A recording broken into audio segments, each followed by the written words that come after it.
बात आज की चैनल के कार्यक्रम मुद्दा में मैं सुरेंद्र चतुर्वेदी आपका स्वागत करता हूं। दोस्तों, जैसा आपको मालूम है कि इस कार्यक्रम के अंदर हम किसी मुद्दे पर बात करते हैं और मुद्दा अजमेर या अजमेर के आसपास के किसी शहर से जुड़ा हुआ होता है। इस कार्यक्रम के अंदर हम न केवल मुद्दा उठाते हैं बल्कि मुद्दा उठाने के साथ साथ उस मुद्दे के पीछे छिपे हुए हर राज को बेलिबास करते हैं और बड़े साहस के साथ उसको प्रस्तुत करते हैं। आज का जो मुद्दा है वो है अजमेर का लगातार होता जा रहा चीरहरण और भगवान कृष्ण का इंतजार। कौन कृष्ण आएगा जो अजमेर के चीरहरण को रोकेगा? कानून गूंगा है, लेकिन उससे ज़्यादा गूंगे लोग हम हैं, उससे ज़्यादा अंधे लोग हम हैं जो इस सारी कानून व्यवस्था को ठप होते हुए देख रहे हैं। तो आज का मुद्दा है बड़ा ऑर्नामेंटल। मैंने आपको बताया कि चीरहरण, अजमेर का चीरहरण किस किस तरीके से हो रहा है ये आप देखते आ रहे हैं। हमारे इस कार्यक्रम के अंदर मौजूद हैं अशोक मलिक साहब, जो किसी परिचय के मोहताज नहीं। अशोक मलिक इस शहर के मुखर और प्रतिक्रियावादी राजनेता के रूप में जाने जाते हैं। आप पार्षद भी रह चुके हैं और अजमेर की, मैं इनको दाई माई कहता हूं, इनको अजमेर के एक एक नस का पता है कि अजमेर की कहाँ नस किससे दबी हुई है और कौन सी नस उभरने से कौन सा रोग हो सकता है। मेरे इस तरफ बैठे हुए हैं प्रेम आनंदकर जी, जो वरिष्ठ पत्रकार हैं और आप उनके ब्लॉग्स पढ़ते रहते हैं, बड़े बेबाक होकर लिखते हैं, बेबाक होकर कहते हैं। समझौतावादी प्रवृत्ति उनकी कभी रही नहीं, इसलिए वो एक ईमानदार पत्रकार के रूप में पूरे शहर में जाने माने जाते हैं। मैं सुरेंद्र चतुर्वेदी। तो सबसे पहले मैं बात करना चाहूँगा आपसे कि चीरहरण का नया मामला कौन सा है। अजमेर के अंदर दो तरह के कानून चलते हैं। एक कानून आम आदमी के लिए जिसकी झोपड़ियों को हटा दिया जाता है, और एक कानून वो जिसकी उसी जगह के पास में बनी हुई सरकारी इमारतों को बचा लिया जाता है। एक जगह अगर कारोबार चल रहा है तो उसको कारोबार बताकर रोक दिया जाता है, दूसरी तरफ जब कारोबार चलता है तो उसे सरकारी बताकर माफ़ कर दिया जाता है। इस बार जो हादसा हुआ है वो हादसा ये हुआ है कि आज ही एक टेंडर जारी होकर खुल रहा है। आज खोल दिया गया होगा, शाम को 7 बजे तक खुल जाएगा हमारे कार्यक्रम के बाद में।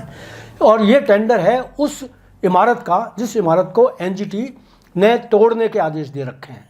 फूड कोर्ट जो आना सागर लवकुश गार्डन के पास में बना हुआ है, पीछे बना हुआ है, उसको तोड़ने के आदेश एनजीटी ने दे रखे थे। 7 वंडर्स को तोड़ने के आदेश दे रखे थे, पाथवे को तोड़ने के आदेश, मतलब आदेश दे रखे हैं एनजीटी के, और नगर निगम ने उसके ऊपर कोई स्टे नहीं ले रखा है कि भाई उनके आदेश अभी तक लागू नहीं होंगे।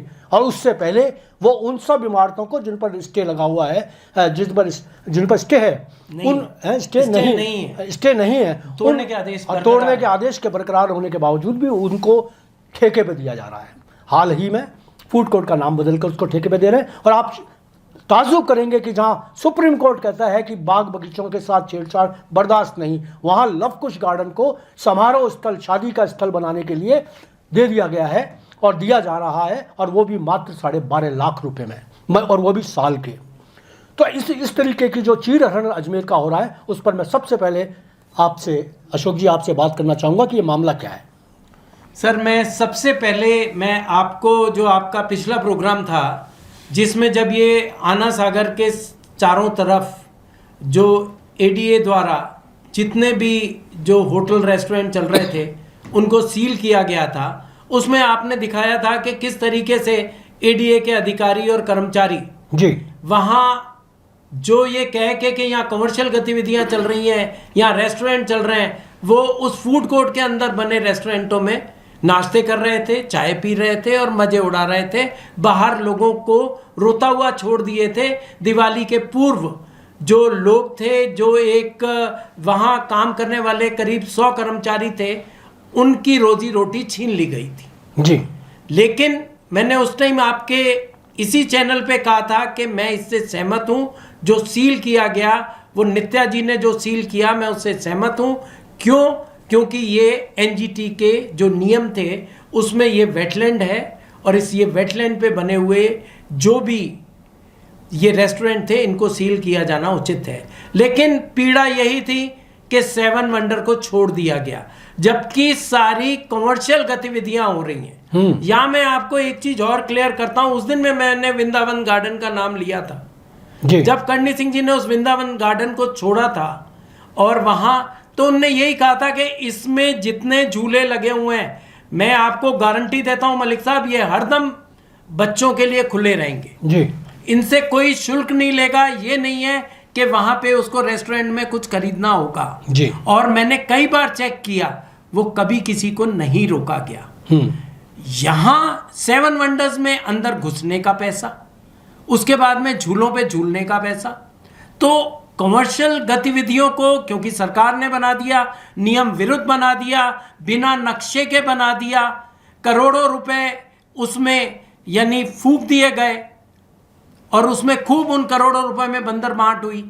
वो तो सही है लेकिन जो धंधा करके कमा रहे खा रहे थे उनको रोक दिया उनके जो कोर्ट के स्टे ऑर्डर थे उनको फाड़ के फेंक दिया गया जी उसमें जबकि कोर्ट ने कह रखा था कि वो लोग अपना कमर्शियल धंधा कर रहे हैं उनको फाड़ के फेंक दिया लेकिन आपका जो तोड़ने के आदेश हैं वो आपका बरकरार है चलिए वो कोर्ट के आदेश एक तरफ कोर्ट के आदेश को माना जा रहा है दूसरी तरफ नहीं माना जा रहा माना भी जा रहा है नहीं भी माना जा रहा और इस तरीके से जो मनचाहा नगर निगम के अधिकारी कर रहे हैं वो आपसे छुपा नहीं है आप स्टे के बावजूद अगर किसी चीज़ को इमारत को अगर दे दिया जाता है ठेके पर तो आप उसके लिए क्या कहेंगे प्रेम जी सुरेंद्र भाई देखो मेरा ये सीधा सीधा मानना है जब कोई मामला कोर्ट में विचाराधीन हो तो उस पर किसी भी तरह की प्रक्रिया नहीं अपनाई जा सकती जी अब जैसा भी मलिक साहब बता रहे थे इन्होंने 7 वंडर्स का जिक्र किया दूसरे समारोह स्थलों का जिक्र किया सबके तोड़ने के आदेश एनजीटी ने दिए हुए हैं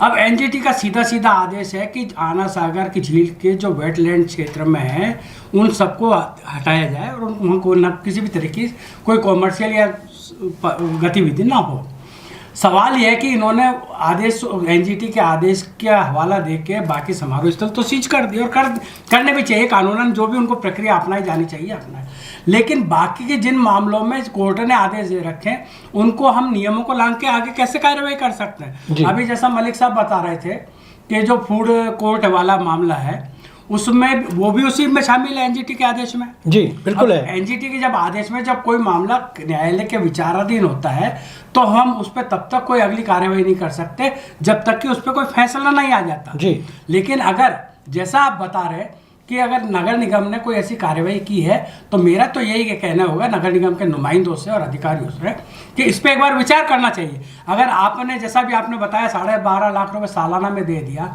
इतनी महत्वपूर्ण जगह तो आपने उसका कैसे आकलन किया 12.5 लाख का कैसे आपने उसकी वैल्यूएशन निकाली आपने अगर उसकी अनुमानित लागत 12.5 लाख रुपए लगाई तो मैं जो मानता हूँ कि नगर निगम के हित में ये राशि बहुत कम है इस तरह की अगर देना है आपको या तो वैसे तो आपको कोर्ट के आदेश की अवहेलना करनी ही नहीं है दे ही नहीं सकते लेकिन अगर कोर्ट के आपके पास कोई आदेश है कोर्ट का मान लिए जो आपका आदेश है तो फिर आप बड़ी राशि उसके लिए रखिए सुन मेरी बात पहली बात ये साफ कर चुका कि जो मामला अंडर प्रोसिक्यूशन है उसमें आपको कोई कार्रवाई करनी ही नहीं चाहिए थी आपको किसी तरह का टेंडर करना ही नहीं चाहिए था अगर अब अगर आपने टेंडर किया तो इसकी सीधी सीधी जवाबदेही नगर निगम के अधिकारियों की बनती है जिन अधिकारियों ने टेंडर कॉल किया जो अधिकारी टेंडर खोलेंगे जो अधिकारी टेंडर खोलने वाली कमेटी में शामिल होंगे जो अधिकारी उस टेंडर की प्रक्रिया को पूरा करेंगे वो उसके लिए जिम्मेदार होंगे इस समय मैं कहता हूं कि अदालत को संज्ञान भी लेना चाहिए अदालत को संज्ञान लेना चाहिए प्रेम जी मैं आपको बता दूं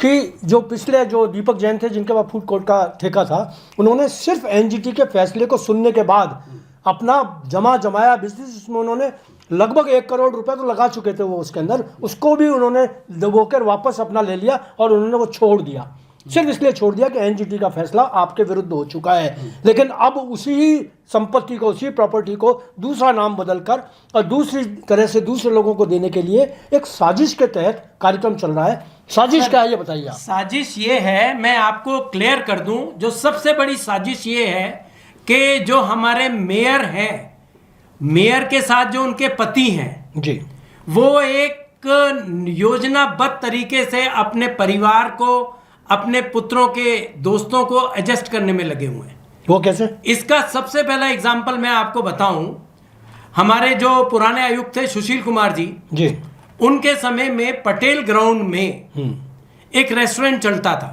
जी उस रेस्टोरेंट को यह करके तोड़ दिया गया कि साहब इसका कमर्शियल उपयोग हो रहा बिल्कुल फिर उसका कमर्शियल उपयोग छोड़ने के बाद में उन्हीं सुशील कुमार जी ने, बल्कि सुशील कुमार जी ने ये बताया कि ये कॉमर्शियल यूज हो रहा है और यहाँ हम कार्यालय बनाएंगे, यहाँ उनकी गाड़ियाँ खड़ी कर दी गई अपने फायर ब्रिगेड की, और इस तरह का बताया गया कि जिससे इसको हटाने के बाद में नगर निगम अपने एक मिनी नगर निगम बनाने के एक छोटा सा कार्यालय यहाँ बनाएगा और उसमें नगर निगम के कार्यालय चलेंगे। सर उसमें धनराज जी ने आवाज उठाने की कोशिश करी तो जो साजिश मेरे खिलाफ की गई थी वो उनके खिलाफ भी की गई, उनको धमकाया गया, वो उनके धमकाने में आ गए और वो चुपचाप बिल में घुस के बैठ गए।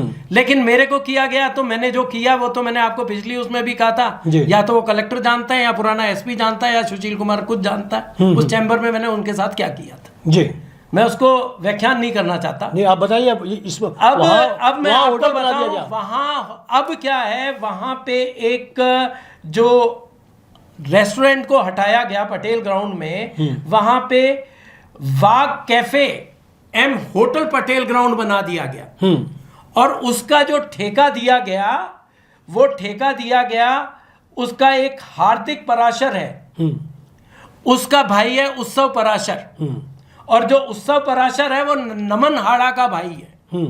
यानी मुखुटता जो है वो तो हार्दिक और उत्सव का है, लेकिन पीछे करता धरता जो है वो नमन है।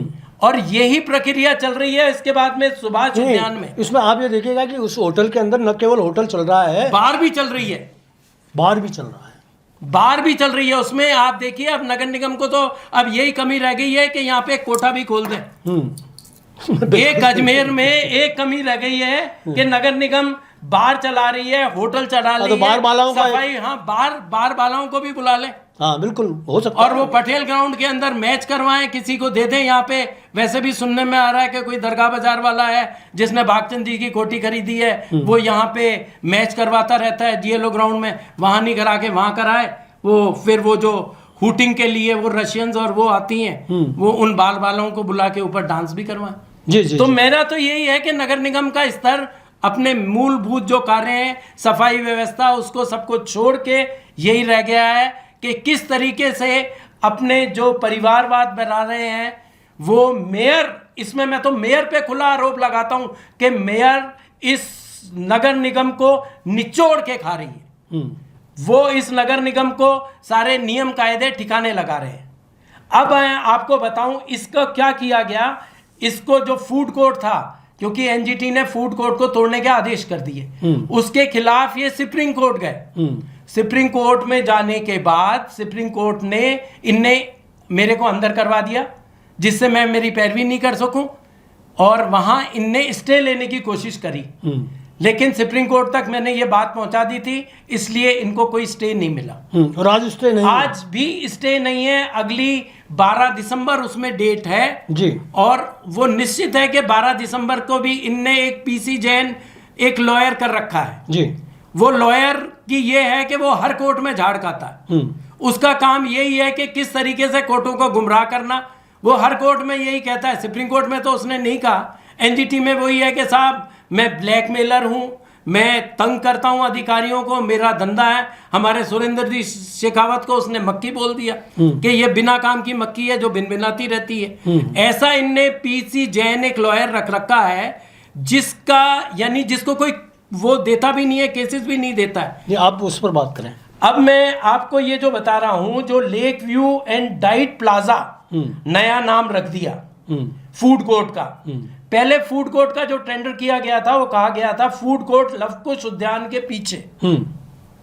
उसका पीछे, हाँ, मतलब यानी ये दिखाने के कि ये लवकुश का पार्ट नहीं है, इस गार्डन का पार्ट नहीं है, ताकि ऐसा ना हो कि उस बगीचे का नाम लेकर लोग बाग स्टे ले लें कि भैया आपने कैसे लिया बगीचे गार्डन में कैसे लिया। अब तो गार्डन ही दे दिया। अब मैं आपको बताऊं उसके ऊपर बिजली कनेक्शन के समय इसका नक्शा मांगा गया, जो कि नक्शा आज तक विद्युत विभाग के पास नहीं है। मैंने विद्युत विभाग जो टाटा थी उसको मैंने ऑब्जेक्शन किया था। उन्होंने कहा साहब हमारे पास नक्शा नहीं है। हमारे से तो कहा गया कि टेम्परेरी कनेक्शन दे दो निगम की उसके नाम पे। तो निगम ने कोई एक एग्रीमेंट साइन करके दिया और उस पर कनेक्शन हुआ। अब क्योंकि कोई भी जो गार्डन्स हैं उनको जो ग्रीन जोन है उसको आप बेच नहीं सकते हो या उसको किराए पे नहीं चला सकते हो।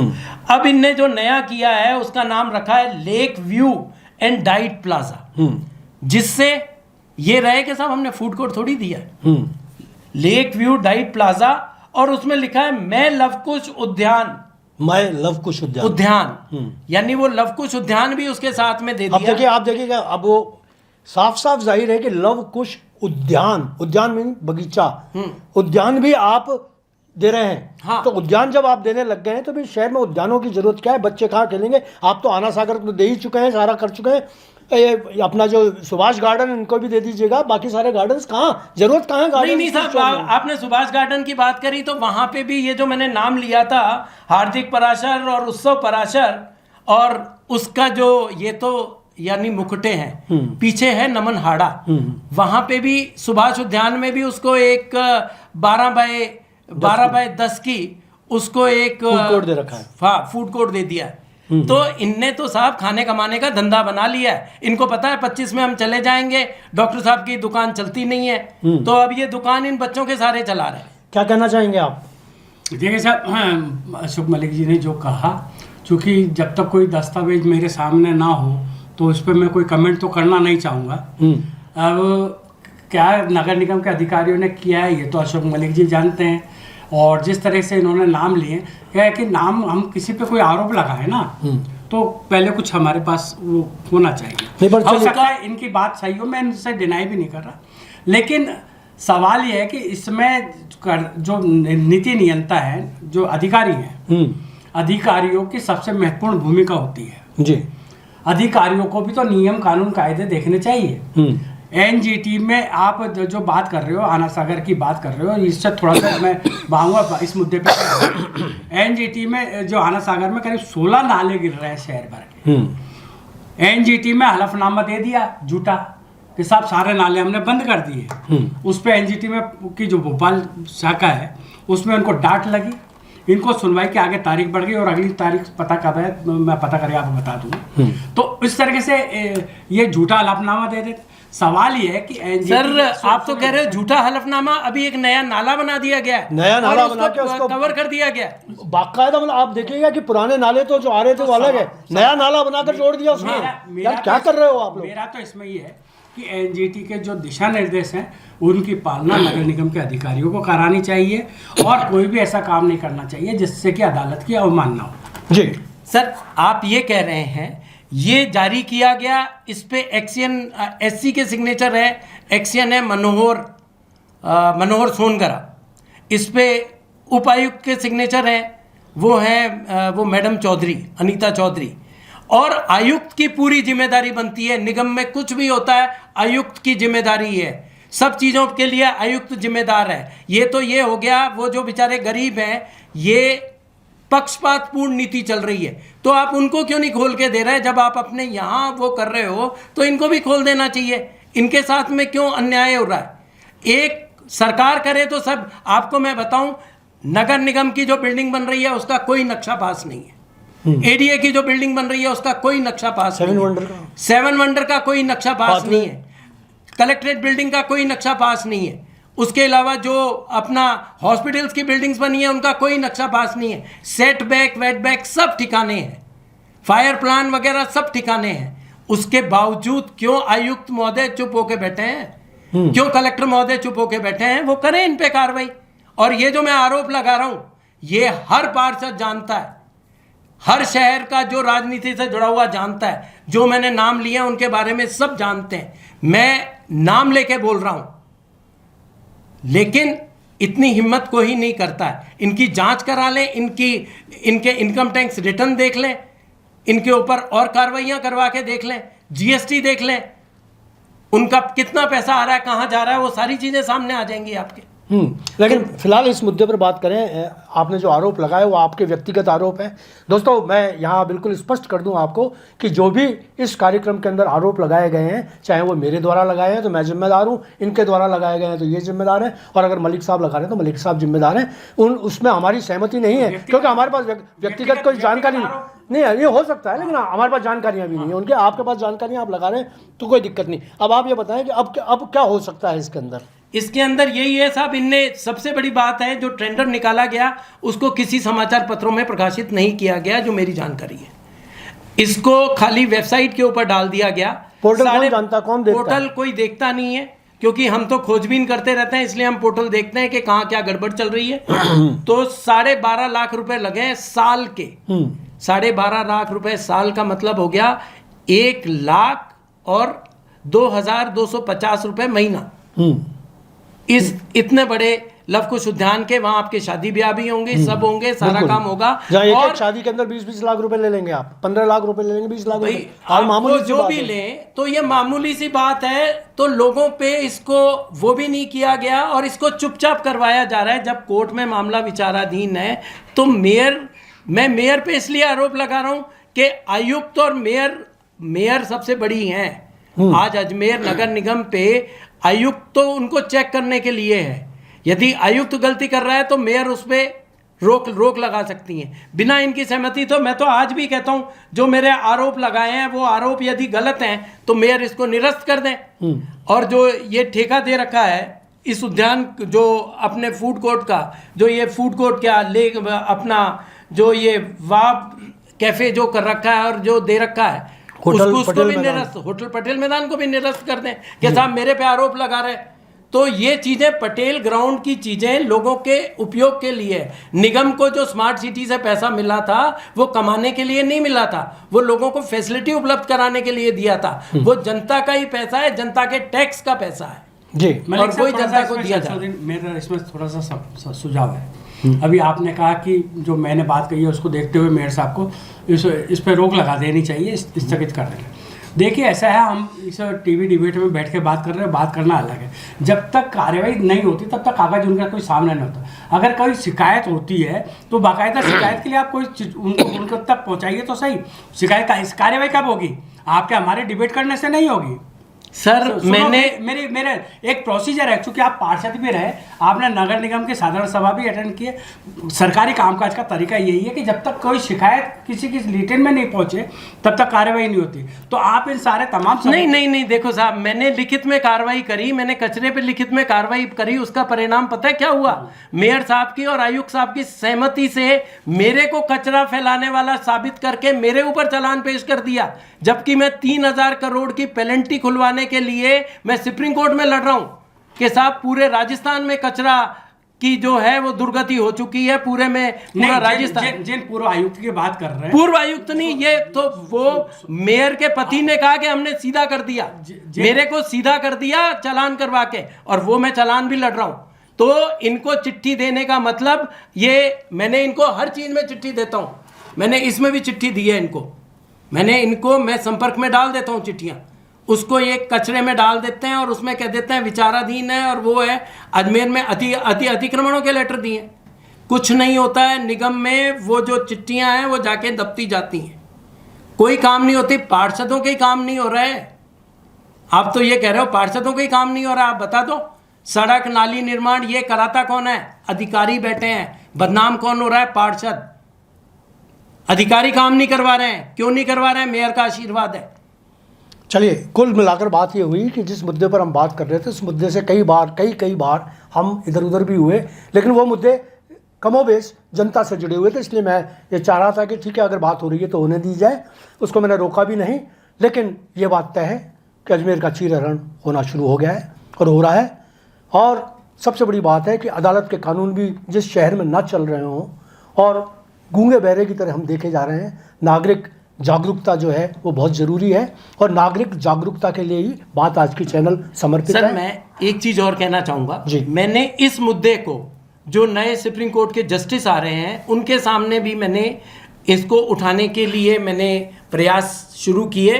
तो उनने कहा कि 11 तक तो हम लोग इस जो पुराने जस्टिस हैं उनके जो डिसीजन है उनको कंपाइल करने में लगे हुए हैं, आप उसके बाद में आए तो मैं इस मामले को लेके जस्टिस खन्ना से भी मिलने वाला हूं कि साहब ये इस तरीके से हो रहा है। और मैं तो सारी जनता से आह्वान करता हूं, जिनके ये सील किए गए उनसे भी आह्वान करता हूं, वो संगठित हो जाएं, संगठित होकर लड़े। मैं उनकी लड़ाई लड़ने को तैयार हूं। सबके लिए समानता से चलें। बंद हो तो सरकारी नीतियों, जो सरकार के बने हुए गलत अवैध निर्माण है, उनको भी बंद कर दिया जाए। चलिए, बिल्कुल ठीक कहा। उसके लिए मैं तैयार। अशोक जी आपकी बात से मैं सहमत हूँ कि अगर निर्माण चल रहे हैं और सरकारी अवैध वहाँ काम चल रहे हैं तो वहाँ उसको भी रोका जाना चाहिए, ये बात में मैं सहमत हूँ। लेकिन मित्रों, मैं फिर आपसे कहूँगा कि अगर शहर के अंदर कहीं भी आपको ऐसा महसूस हो कि कानून को धत्ते पर लगाकर और इस तरीके की कार्रवाइयाँ की जा रही है, तो आप हमारा साथ दें, उठें, खड़े हों, जागरूकता पैदा करें और आप एक दूसरे को जागरूक करके इस चीर हरण को रोकें। कोई कृष्ण भगवान नहीं आने वाले इस चीर हरण के अंदर, हम ही कृष्ण भगवान बनकर आएँ और हम ही इस चीर हरण को रोकें, तभी रुक पाएगा। एक अशोक मलिक, एक प्रेम आनंदकर, एक सुरेंद्र चतुर्वेदी, एक बात आज की चैनल, ये काफ़ी नहीं है। ये सिर्फ हमारा एक प्रयास है कि हम एक चिंगारी पैदा करें और आप लोगों तक पहुँचें और आपके पहुँच में आपके अंदर एक ऐसा जज्बा पैदा करें कि आप खड़े होकर मुट्ठी तान सकें, संकल्पित हो सकें और ये तय कर सकें चीर हरण हमारे सामने नहीं होगा। अगर ऐसा होता रहा तो पीढ़ियाँ आपको माफ़ नहीं करेंगी। आज इतना ही, धन्यवाद।